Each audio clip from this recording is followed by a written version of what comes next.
پھر فرمایا محبوب علیہ السلام نے جو اس مشکل وقت میں میری سنت پہ عمل کرے اللہ اس کو 50 صحابہ کے برابر ثواب عطا کرے گا۔ مشکل وقت میں برادری ایک طرف ہے، قوم ایک طرف ہے، علاقہ ایک طرف ہے، بندہ مشکل میں حدیث پر سنت پر عمل کرے اللہ 50 صحابہ کرام کے برابر ثواب عطا کرے گا۔ سن لیجئے ہمارا پیغام، سنیے، خالص اتباع کیجئے پیارے حبیب جناب محمد صلی اللہ علیہ وسلم کی اتباع ایسے کیجئے۔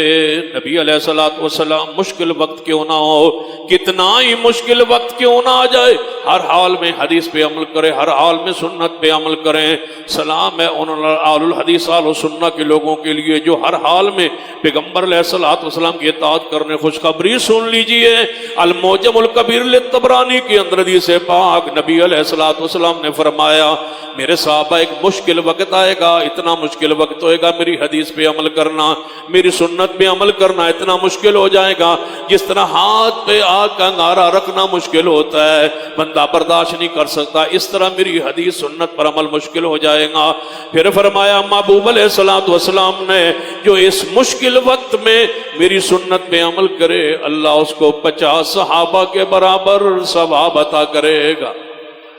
مشکل وقت میں برادری ایک طرف ہے، قوم ایک طرف ہے، علاقہ ایک طرف ہے، بندہ مشکل میں حدیث پر سنت پر عمل کرے